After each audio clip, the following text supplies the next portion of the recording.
Hello, Pilou. How are you today? Greetings from Toronto, Canada. Hey, Bonnie. Good morning. Good morning. Nice to see you. Okay, my friend, you Yes. play bad so good that seriously, there should be a special category for you at all of the award shows. So I have to know, what is your secret? How do you play bad so good? Oh, that's a good question. I eat a lot of babies in my spare time. No, I'm kidding. I'm kidding. I'm kidding. Is that what you learned on Game of Thrones? I learned Seriously. it on Game of Thrones, and yeah, no, I don't know why I keep doing villains. It's the office that people can only see me as a villain. If you looked at my Danish work, you would see it's a bit more not as evil Yeah. as on international projects. We call them international projects in Denmark, you know. But thank you very much. I love doing villains. I think a Yeah. show Well, is it's always fun, no, right? It's more fun. honestly, you know when they said blondes have more fun? I want to rewrite that.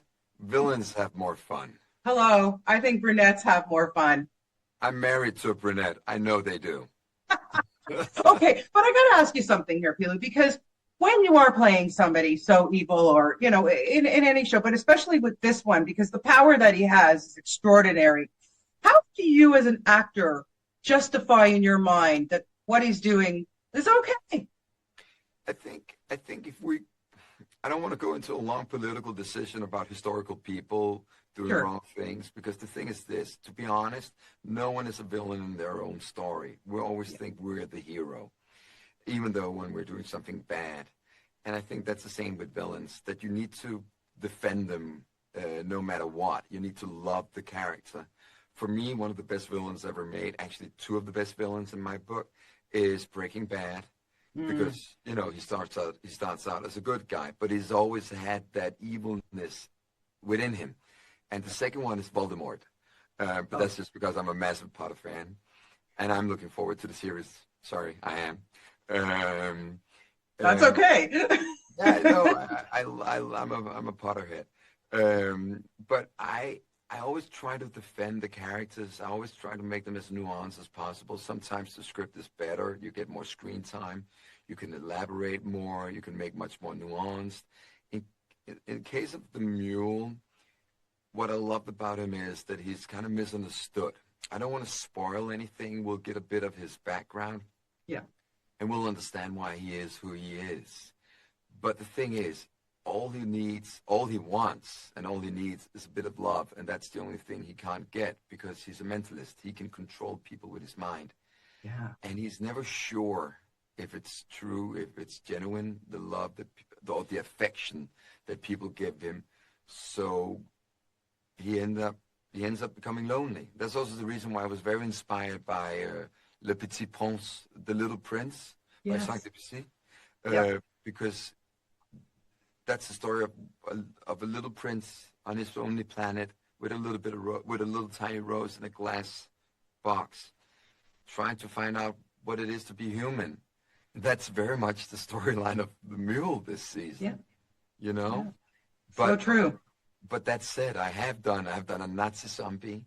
I have done a rocker biker with Sylvester Stallone. I've done Game of Thrones. I've done a vampire. I've done the whole shebang now. Yeah. Yeah. We need a good romantic comedy coming up next, okay? Just keep it in the back of your head. I actually did a film last year in Iceland in English Ah, where I am the romantic lead of that one. So that was very nice. But every single time we did my close up, the director would go like, "Don't look at her with those eyes. You want to kiss her, not kill her." I love it. I love it. I have to ask you something. What blows me away about this series from day one is the grandeur of it. It is just beautiful to watch, but it's practical sets. Like it's just extraordinary. What is it like for you to walk onto these sets and go, "Oh my God!" Like I don't have to worry about so much the green screen. It's just blows my mind. No, but apropos Asimov and Foundation, Star Wars. And you had Star Wars at the beginning in the 70s that was very practical. It became very green screen, and then it became very practical again. I did Yeah. another sci-fi film called Ghost in a Shell with Rupert Sanders. We also wanted to make it very practical because when the world is practical, it will ground and force the acting to be real. You're not standing in front of a green screen like I am right now. This is not real. This is fake. It's a green screen.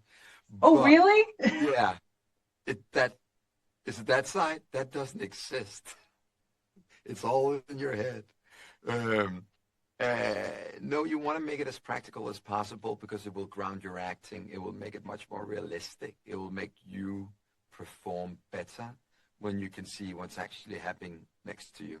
When I did Aquaman, I did the second Aquaman film where I totally forgot about I did that film until now. He was the main villain, but the role was so small.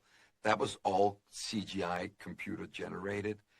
And you feel, I love being part of that world. I love being part of the DC world. But you feel a little bit of distance. It's a little bit more hard to go in and collaborate with your colleagues because there are computer screens. They're not there. So it becomes a little staccato, you know? Like when you're on a Zoom call, you say like, yes, I love you. Not that, yeah, you know what I mean? And then, I love you too. So it's a little bit out of rhythm.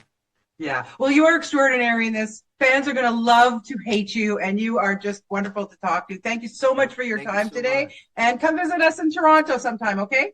I might shoot a TV series there next year. Okay, I'll keep my eyes open for you. Fingers crossed. I really want to go. Okay, fingers crossed. Thank you so much for your time. Bye.